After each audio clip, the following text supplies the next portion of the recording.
की जय। सुखदेव जी महाराज जी बोले ही परीक्षित, मैंने मनु महाराज की आपको सभी संतानों का वर्णन सुना दिया, लेकिन उनके एक संतान जो सबसे छोटे पुत्र थे प्रियव्रत जी महाराज जी, उनका वंश भी बड़ा पावन रहा है। परीक्षित जी महाराज जी बोल रहे हैं कि प्रभु, मैंने ऐसा सुना है कि प्रियव्रत महाराज जी तो भगवान देवता के समान थे, भगवान के समान थे। उन प्रभु की, उस प्रियव्रत महाराज की कथा मुझे सुनाओ। उन्होंने इस सृष्टि में कौन कौन से कर्म किए?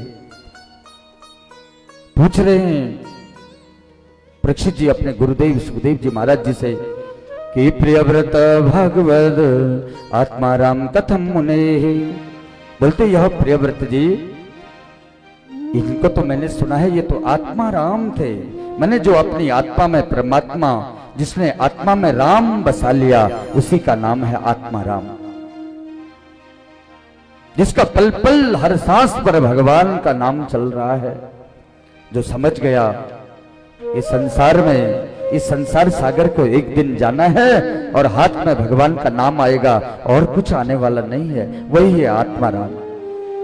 और वही आत्माराम है। बोलते इस पावन महामुनि, इस राजा की, इस प्रियव्रत राजा की कथा मुझे सुनाइए। तब सुखदेव जी महाराज जी बोले हैं, हे परीक्षित, ये प्रियव्रत जी भगवान के परम भक्त हुए। ये संसार का सर्जन नहीं करना चाह रहे थे। इन्होंने अपने पिता ब्रह्मा जी को संसार के विस्तार करने से मना कर दिया, अपने पिता मनु महाराज को। तब ब्रह्मा जी आए। ब्रह्मा जी ने समझाया कि हे प्रियव्रत, तुम तो ग्रस्त कोई बुरी वस्तु नहीं है। तुमने अपनी इंद्रियों को अपने वश में कर रखा है। और गृहस्थ में ऐसा नहीं कि भगवान सन्यासी बनकर के ही मिलता है, ऐसा नहीं है। ध्रुव महाराज जी कोई सन्यासी नहीं थे, लेकिन उनने भगवान को पाया। भक्ति की कोई उम्र भी नहीं होती है। ऐसा नहीं कि बुढ़ापा में ही भगवान के भजन करना। बुढ़ापे में तो ये हाथ माला नहीं जप सकता, शरीर का ही ध्यान रहता है कि मेरा हाथ दुख रहा है, पांव दुख रहा है। भजन कब होगा? वो तो शरीर का चिंतन करता है, परमात्मा का चिंतन कहां होता है। इसलिए परमात्मा का चिंतन तो बता रहे हैं कि मनुष्य प्रत्येक दिन जैसे ही भोजन की इच्छा जारी है, ऐसे ही परमात्मा के नाम का स्मरण करना, भगवान को याद करना। भगवान का मतलब ये नहीं है, पूजा का मतलब ये नहीं है सज्जनों कि दिन भर कुछ काम नहीं करना है, भगवान के आगे ही बैठे रहना है। वो भक्ति का अर्थ नहीं है। भक्ति का अर्थ आपने पहले दिन की कथा में सुना था कि भक्ति का अर्थ होता है प्रेम। जैसा प्रेम आप अपने पुत्र से कर रहे हैं, अपनी संपत्ति से कर रहे हैं, ऐसा ही प्रेम अपने परमात्मा से भी करो। क्योंकि परमात्मा के बिना ये मनुष्य शरीर अधूरा है। और गृहस्थ जीवन में जब आप सब वस्तुओं के लिए समय निकाल रहे हैं, तो सुबह एक दीवा बत्ती करने के लिए भी थोड़ा समय निकाल सकते हैं।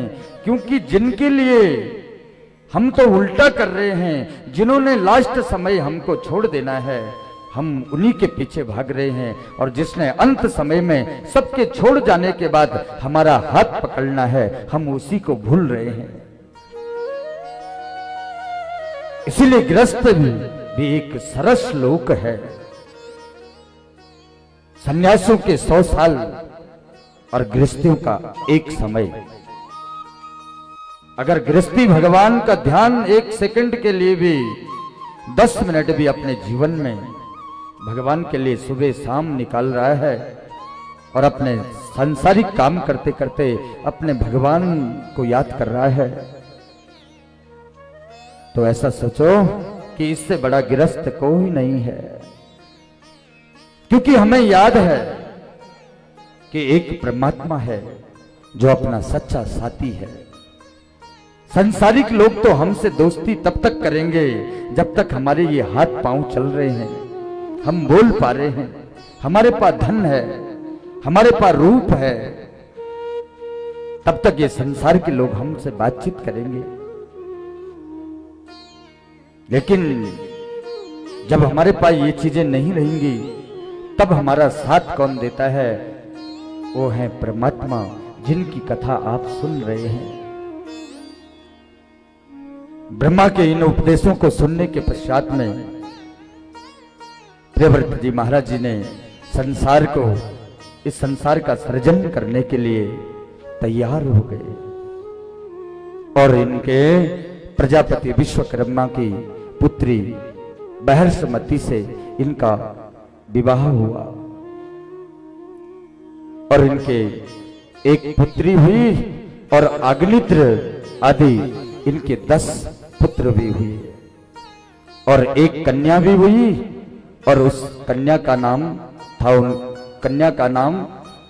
उस कन्या का विवाह इन्होंने उस ऊर्जस्वती नाम की कन्या का विवाह दैत्य गुरु शुक्राचार्य जी से हो गया। और जो 10 पुत्र थे, इन 10 पुत्रों में अग्निद्र महाराज जी ज्येष्ठ थे, बड़े थे।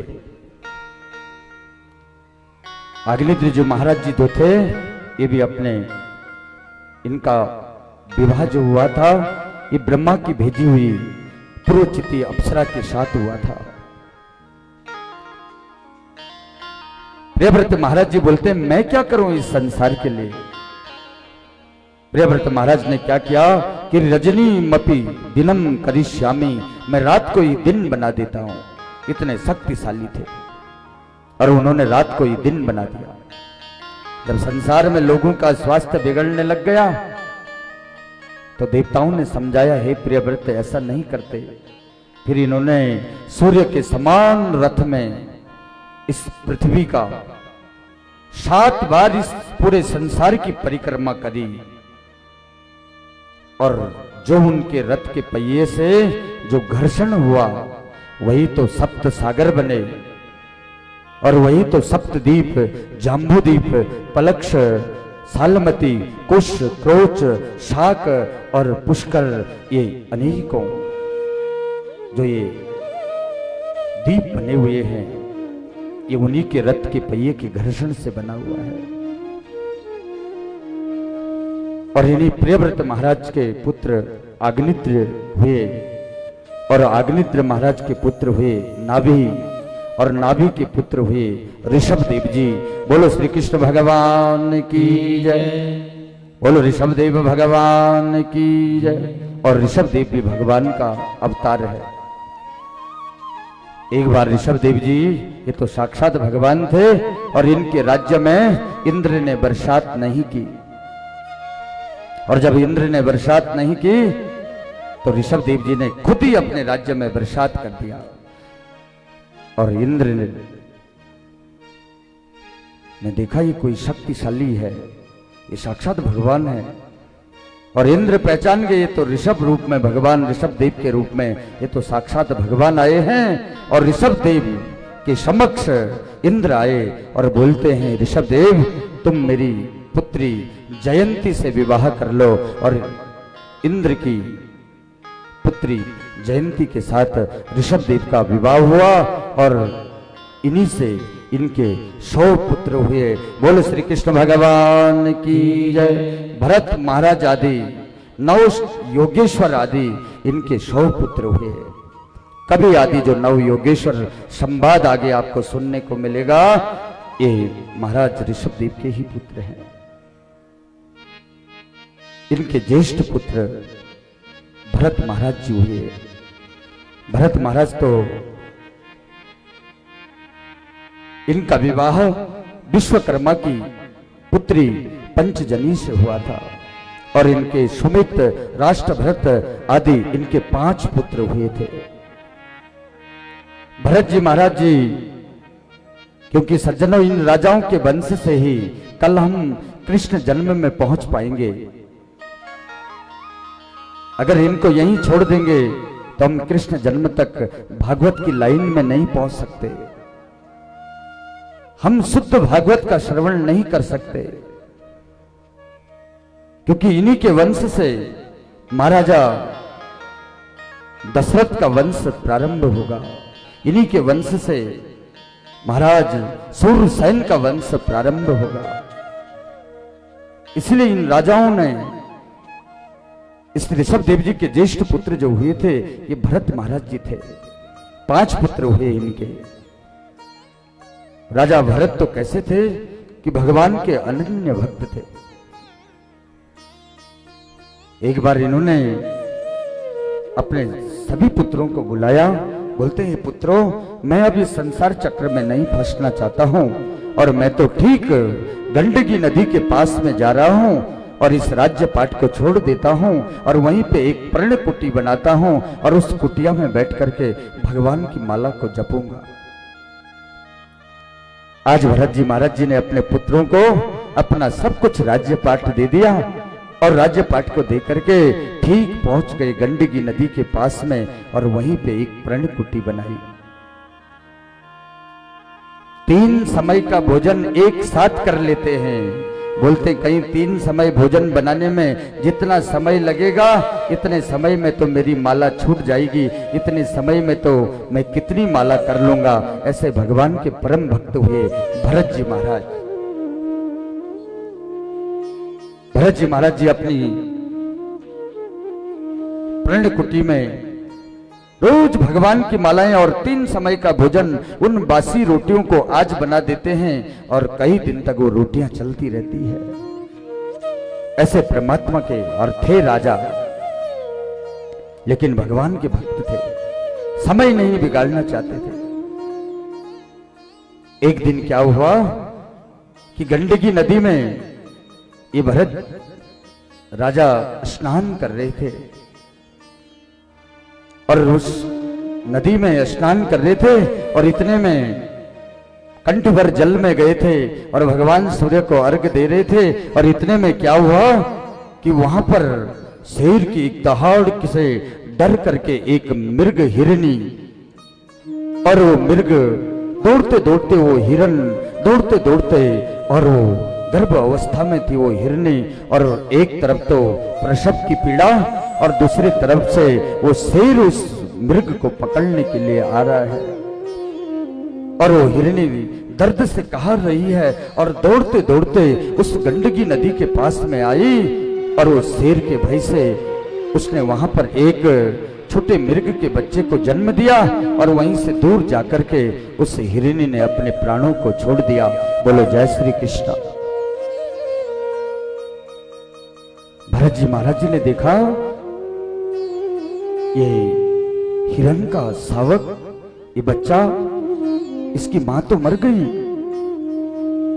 अगर मैं इसको वन में छोड़ दूं तो इसको तो कोई हिंसक पशु, कोई शेर इत्यादि इसको मार देगा। और भरत जी महाराज जी उस मृग के उस छोटे से बच्चे को अपनी कुटिया में लाए और भरत जी महाराज जी ने अग्नि का तापन कराया। बोलने लगे इस मृग का इस संसार में अब कौन है, इसकी मां तो है नहीं और मैं सब कुछ हूं इस मृग का। और उस मृग से इतना प्रेम हो गया कि पहले तो 100 माला करते थे, अब तो माला करते करते उस मृग के शावक की तरफ भी देख रहे थे।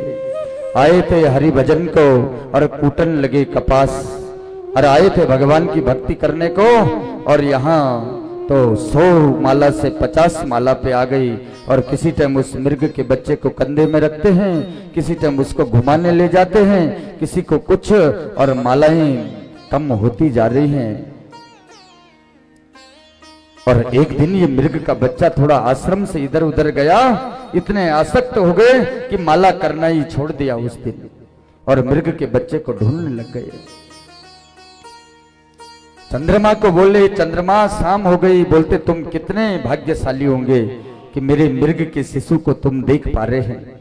इतना प्रेम। इस भूमि को, धरती को बोल रहे हैं धन्य हो पृथ्वी मैं तो देख नहीं रहा मृग को, पर तुमको मृग के चरण चिन्ह मिल रहे हैं उस मृग शिशु के। तुम भाग्यशाली हैं। और थोड़ी देर में वो मृग लौट करके आ गया। और एक दिन अंतिम समय आया, प्राण निकल रहे थे, सामने वो मृग का बच्चा था। बोलते मेरे तो प्राण निकल रहे हैं, ये मृग का बच्चा इस गंडकी नदी, इस जंगल में से कहाँ जाएगा? मृग मृग और ऐसे कर रहा था। ये राजा उस मृग का चिंतन करते करते और उस मृग में ये प्राण चले गए और ये शरीर छूट गया और दूसरे जन्म में मृग बनना पड़ा। बोलो जय श्री कृष्ण। जैसे मति होगी और वैसी गति मिलने वाली है। अंत समय में इस संसार का चिंतन करोगे तो संसार में फिर आना पड़ेगा। जिस चीज का चिंतन तुम अंत में करोगे वही परमात्मा का चिंतन करेंगे तो परमात्मा ही मिलने वाला है। संसारिक वस्तुओं का चिंतन करेंगे, जीवों पर दया करो पर आसक्ति मत करो। जीवों का लालन पालन करो पर किसी पे आसक्ति मत करो। और आज भरत जी महाराज जी को ये चोला छूटा और मृग बनना पड़ा। और कंधार के जंगलों में मृग बने हुए हैं, लेकिन भगवान की भक्ति से अपना पुनर्जन्म याद है। मैं तो भरत नाम का राजा था और मैंने अंत समय में मृग का ध्यान किया, इसलिए अपने जीवन को, मनुष्य जीवन को बिगाड़ दिया और आज ये मुझे मृग बनना पड़ रहा। एक बार कंधार के जंगलों में आग लग गई, सारे हिरन भाग गए और ये भरत जी महाराज हिरन के रूप में थे और ये नहीं भागे और इनका भी प्राणांत हो गया। और दूसरे जन्म में इनका जन्म एक अंग्रिश गोत्र ब्राह्मण के यहाँ हो गया और उस ब्राह्मण के पहली पत्नी से 9 पुत्र थे और दूसरी पत्नी से 7 कन्या और एक ये छोटे भरत जी महाराज जी। भरत जी महाराज जी भी बाल्यकाल से ही समझ गए अब संसार के चक्कर में नहीं पड़ूंगा, दोबारा मनुष्य जीवन मिला है, अब इस मनुष्य जीवन को नहीं बिगाड़ूंगा। एक बार तो बिगाड़ दिया और हिरन बनना पड़ा, अब संसारिक चक्करों में नहीं पड़ूंगा, चुपचाप रहते हैं। थोड़ा बड़े हुए, उनके पिताजी ने ब्राह्मण है बोल करके जनेऊ डाला और बोलते हैं बेटा ये गायत्री मंत्र है, इसको जपो। 3 महीने हो गए, भरत जी महाराज जी ने वो गायत्री मंत्र याद किया ही नहीं। उनके पिता ने कहा मुझे लगता है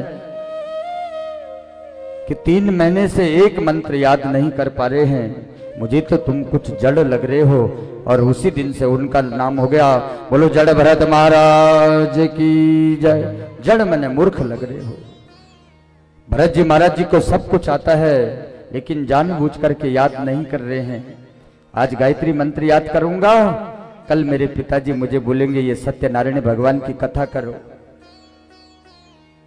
परसों बोलेंगे ये तुम्हारी शादी कर देते, फिर बोलेंगे ये संसार में आ जाओ।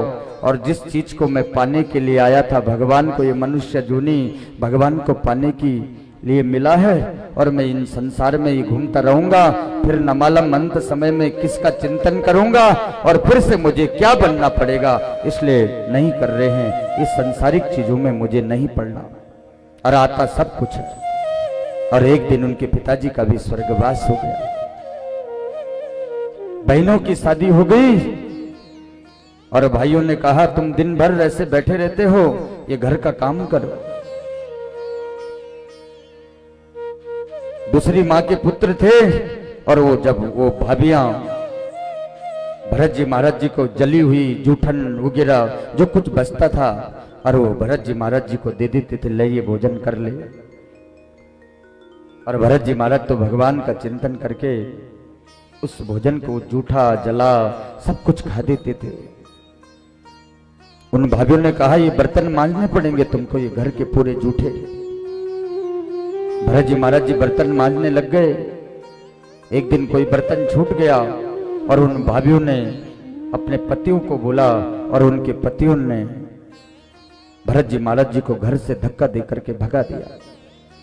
लोगों ने बोला तुम अच्छा नहीं कर रहे हो भरत के साथ में, वो सीधा साधा है, उसकी संपत्ति निकालने के चक्कर में तुम उसको भगा रहे हो। फिर से भरत जी महाराज जी को लाए उनके भाई, बोलते तू कोई काम का नहीं है तो जा खेती की, अब फसल तैयार होने वाली है, गाय से, चिड़िया से, पक्षियों से इस फसल की सेवा करो, रक्षा करो। भरत जी महाराज जी आ गए, फसल तैयार थी, अब कटाई होने वाली थी, चिड़ियाओं को भगाने के लिए आए। उनके भाई ने बोला इन चिड़ियाओं को भगाओ।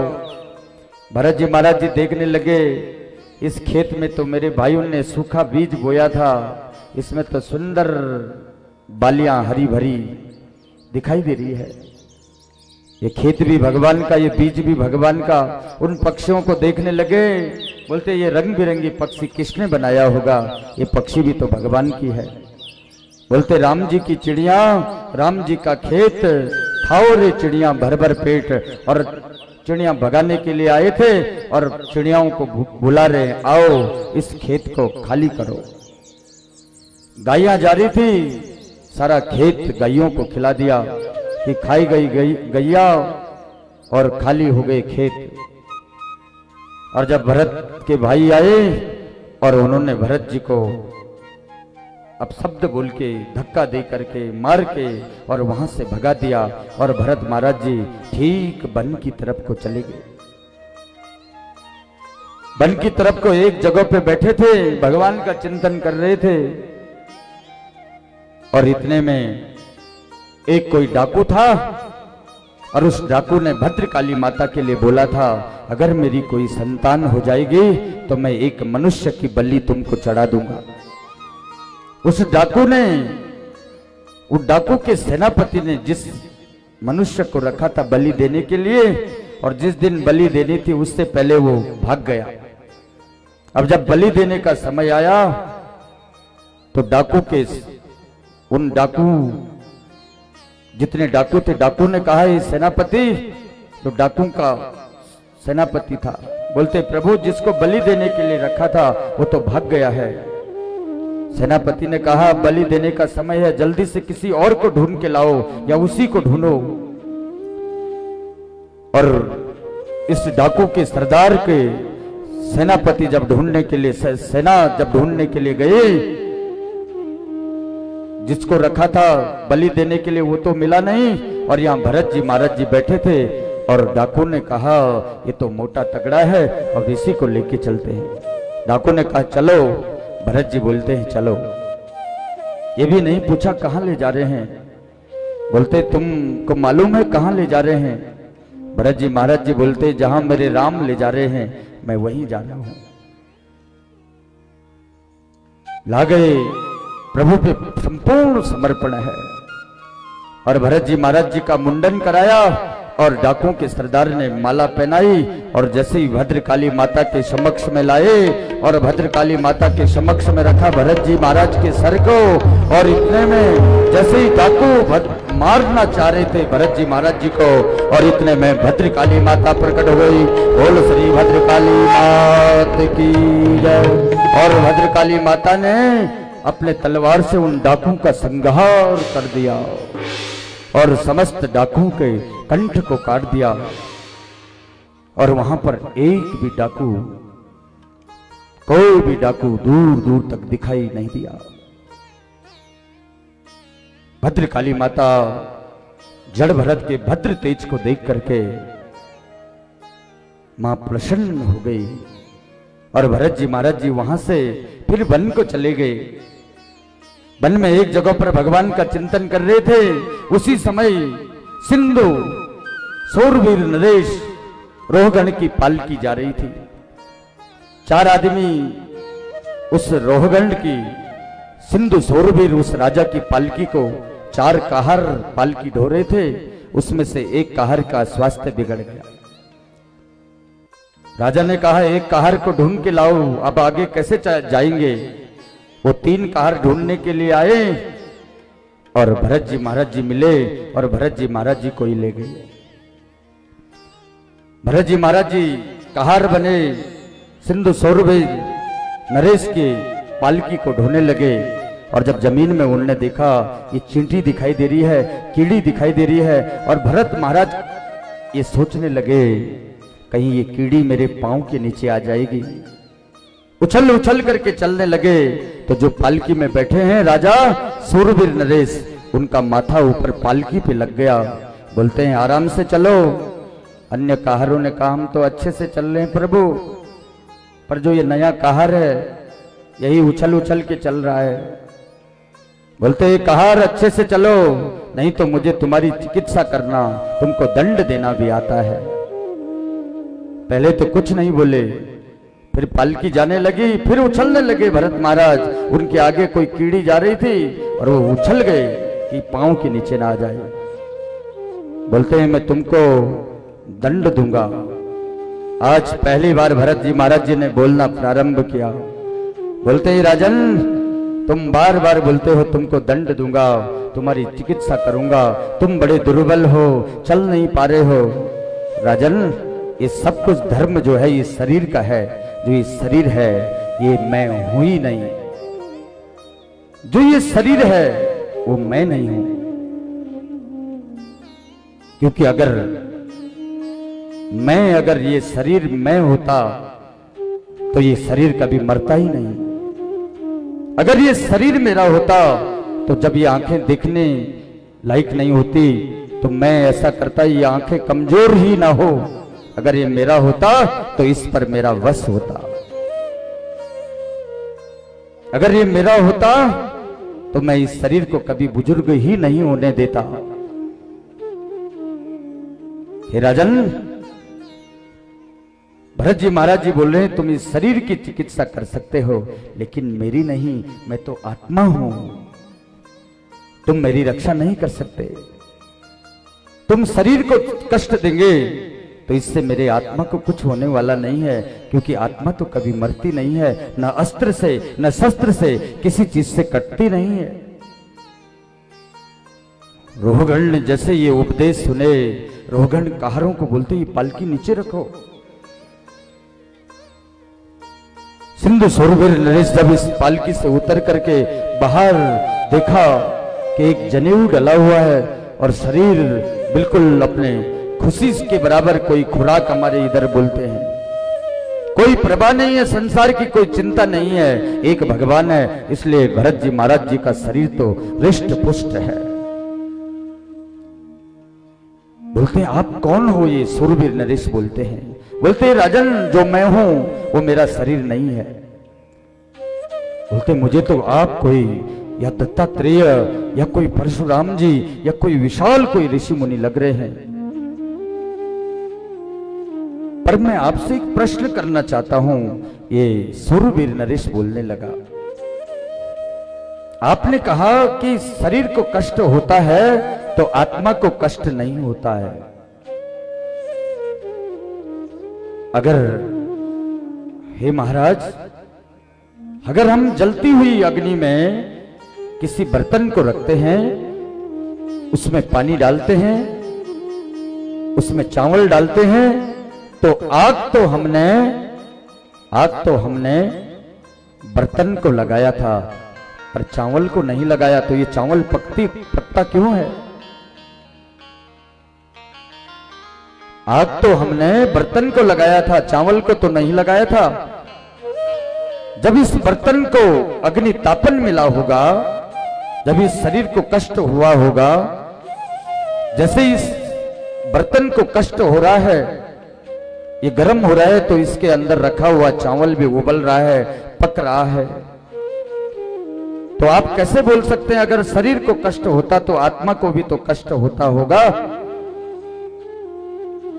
जड़ भरत महाराज बोलने लगे राजन बात तो तुम बहुत बड़े पंडितों की तरह कर रहे हो, लेकिन तुमको मालूम नहीं है अगर उसी चावल में अगर कोई कंकड़ पत्थर रहता है तो क्या वो कंकड़ पत्थर भी पक जाता है? बोलते नहीं। बस इसी प्रकार से